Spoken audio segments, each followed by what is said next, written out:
will I resume, Sam? Thank you very much. I've had a series of meetings here at COP this week because this government recognises that the world stands at a critical juncture in the climate crisis. And the United Kingdom not only has a critical role to play, but also an opportunity to grasp. The chance to maximise opportunities for Britain and make us more secure in the here and now. The way I see it, there are two paths ahead. One, the path of inaction and delay, leading to further decline and vulnerability. Warming above 1.5 degrees will expose hundreds of thousands more people in the UK to flood risk, greater economic instability and national insecurity. Or second, the path we walk, eyes wide open, not just to the challenges of today, but also fixed firmly on the opportunities for tomorrow. This is the path towards national security, energy independence, and the economic stability necessary to boost living standards for working people. Let me be clear. There is no national security, there is no economic security, there is no global security without climate security. And this is a huge opportunity for investment, for UK businesses, for British workers, if we act now to lead the world in the economy of tomorrow. This is how we move towards better jobs, cheaper bills, higher growth, the industries and technologies of the future, and ensure the prosperity and security of our nation for decades to come. And prosperity and security of our nation are the issues that the British people care about. And that is why from the beginning this government has done things differently, restoring our role as a climate leader on the world stage, as well as taking action at home. In the first 100 days of this government, we scrapped the ban on onshore wind, we committed to no new North Sea oil and gas licences, began to renew those North Sea communities with a programme of investment in the jobs and industries of the future. We closed the UK's final coal power plant at the end of September, becoming the very first G7 economy to phase out coal power. And at the same time, we are on a mission to achieve clean power by 2030. We launched Great British Energy, a clean British energy company, to improve our energy resilience, bring down people's bills, and create the next generation of good, well-paid jobs. We set up the National Wealth Fund to invest in tomorrow's key industries, to build the infrastructure, the wind farms, the solar farms, the grid infrastructure, to power and connect our country for decades to come. Because, make no mistake, the race is on for the clean energy jobs of the future, the economy of tomorrow. And I don't want to be in the middle of the pack.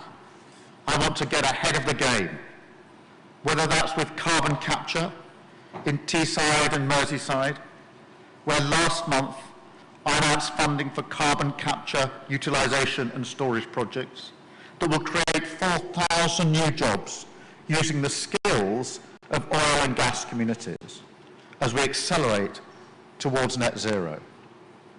Or green hydrogen, with investment announced in last month's budget for 11 green hydrogen projects across Britain, from Bridgend to Barrow in Furness. This is good news for the people of Britain. It is good for our businesses. It is good for our country. And it's good for the planet. So at this COP, I was pleased to announce that we're building on our reputation as a climate leader, with the UK's 2035 NDC target to reduce all greenhouse gas emissions by at least 81% on 1990 levels. our goal of 1.5 degrees is aligned with our goals for growth. But a global problem also requires global partnership, responsible international cooperation, which is why we took the opportunity at this COP to again urge all parties to come forward with ambitious targets of their own, as we all agreed at the last COP. And through the NDC partnership, we're supporting developing countries to develop their own commitments. We will also soon be launching the Global Clean Power Alliance, a political alliance of countries committed to accelerating the clean energy transition, including unlocking the private finances that are needed. That is why I was pleased to announce Scottish Power has awarded a £1 billion wind farm turbine contract to Siemens Gamesa, part of their £24 billion investment plan to support British pioneering energy projects, which will inject growth into our industrial heartlands and support 1,300 local jobs around Hull and produce enough clean energy to power 1 million homes, as well as the Clean Industry Bonus Scheme to support offshore wind developers, invest in cutting-edge manufacturing and ports, boost green jobs, and strengthen supply chains. And the launch of the new CIF capital market mechanism on the London Stock Exchange, a joint effort announced today with our international partners and the City of London, with the potential to mobilise up to $75 billion in additional climate capital for developing countries over the next decade, and cementing London as the world's leading green global financial centre, showing that Britain is open for business and back as a global leader. This COP, the UK has sent a clear message. We are delivering on our promise for good jobs, cheaper bills and higher growth. We are backing UK energy and security on the world stage. We are a key partner for countries, for investors and for businesses. And we're renewing the UK's climate leadership to deliver for Britain. My mission is to make sure our country and our children have the prosperity, the security and the stability that they deserve for generations to come. With this government, the UK will lead the way and lead Britain and the world into a cleaner, safer and more prosperous future for all. Thank you very much.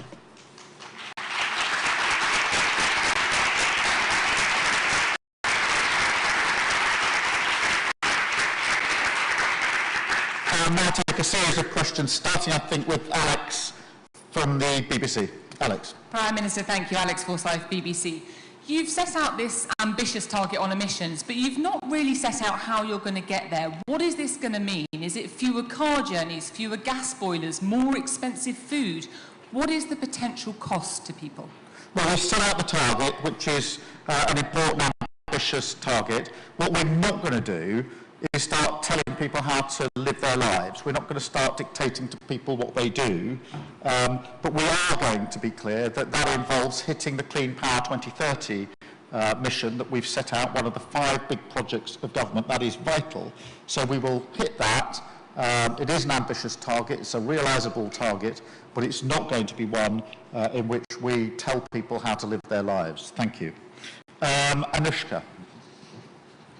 Thank you, Prime Minister. ITV. Anushka Starner, ITV News. Just a domestic question. Have you decided how you will vote in the assisted dying bill, and will you be making arguments to MPs? And just on COP, are you disappointed so few G20 leaders are here? On the question of assisted dying, obviously it's a very important question on which views differ, strongly held views on either side. When I was Chief Prosecutor, I was involved in drawing up guidelines. We had a massive consultation exercise, and I saw firsthand the depth and the strength of the arguments on both sides. That is why this will be a free vote. and it'll be a free vote where every MP can decide for themselves what position they want to take on the bill. And I will not be putting pressure on any MP to vote one way or the other. I personally will study the details of the bill which has now been published today, because safeguards have always been extremely important to me and were an essential part of the guidelines that I myself drew up when I was Chief Prosecutor. Thank you. And sorry, on the second question, look, we are here to show leadership. We are here because I see this not only as one of the most important challenges we face globally, but one of the most important opportunities. And that is why I was very pleased to announce from COP that £1 billion into jobs which will be in Hull. That's a material step forward.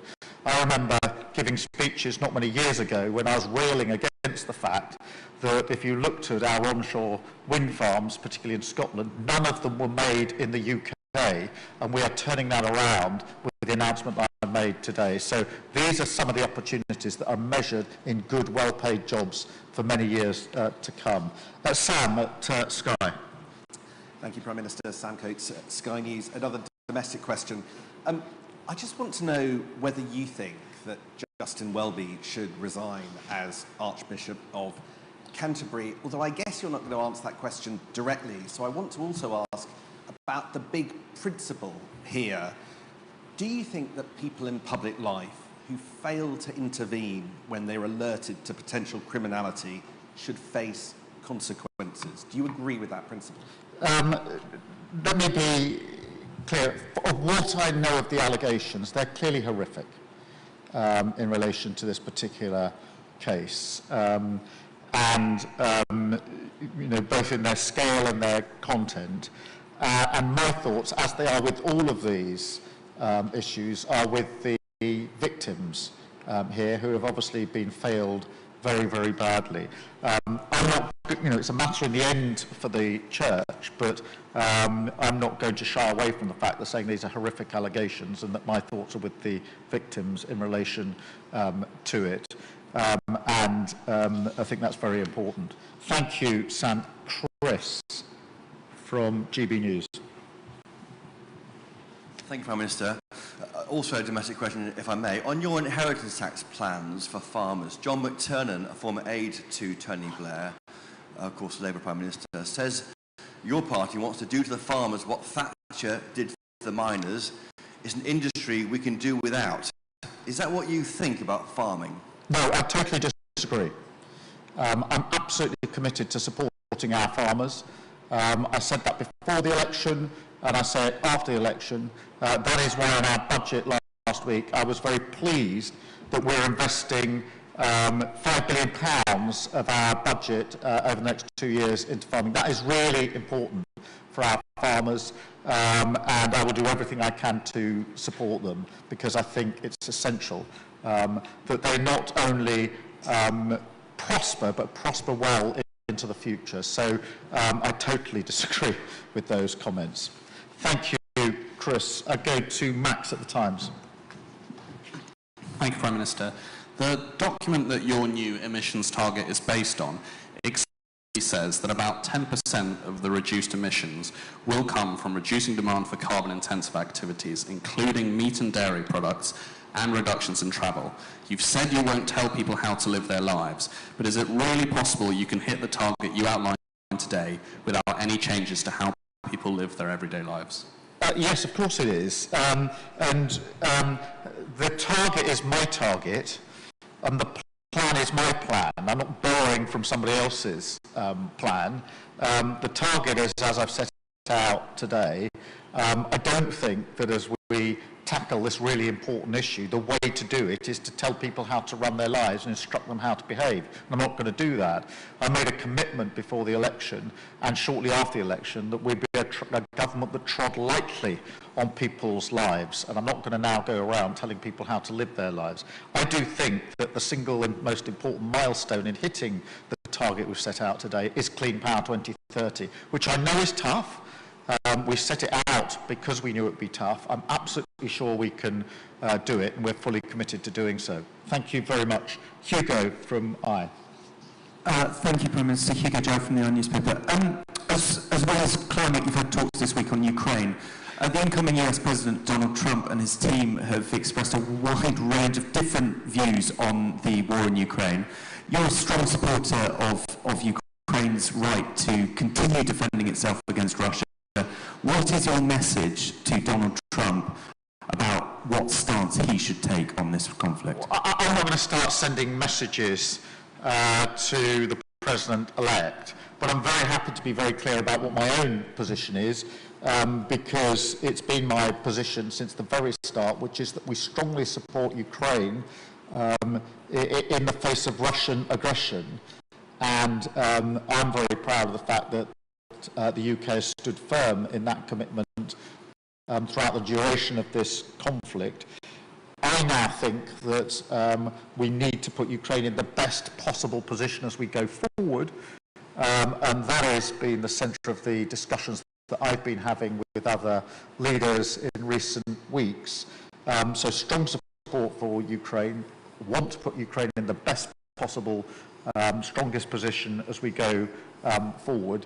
And I'm not going to be drawn into discussions about capabilities in relation to that, but that is the strong and in principle position that I take. Thank you very much. And Ashley from the Mirror. Hi. Private jet flights have soared in recent years. Is it now time to ban them outright for personal use? And what's your message to Donald Trump, who's threatening to pull out the Paris Climate Agreement? Look, again, back to what I've said a number of times now. I'm not going to tell people how to behave. We had a number of important points that we made in the budget in relation to private jets, as you will know. The central most important thing for me here at COP is, one, to continue to show UK leadership on climate at this critical time, and we will continue to do so. To make sure that we are the enablers of the leveraging of private capital now towards the targets that need to be set, to set our own target, as I've just done, in relation to emissions. But most importantly, to be clear that I see this not just as a global challenge, but a global opportunity. If you look at where global investors are investing, they are investing in renewables. And everybody knows there's a transition, an energy transition. These things happen quite rarely, once in a generation usually, perhaps a little bit longer than that, where there's a global transition on energy. And the lesson from history is to go into that transition with a clear plan for a just outcome, but also to take advantage of being a first mover in that. And that's what I want us to be, which is why I say there's a race on for the next generation of jobs. They're good, well-paid jobs. Other countries are in that race. I want to be in it, and I want to win it for the UK, because that will be measured in jobs, well-paid, good, secure jobs in the UK for many years to come. That is consistent with what I want to do on growing the economy. It's consistent with the vision of Britain I have, as a Britain that is better off with the dignity and respect of well-paid jobs in every single part of the United Kingdom. And I'm absolutely determined to take those opportunities. Thank you very much indeed. Thank you.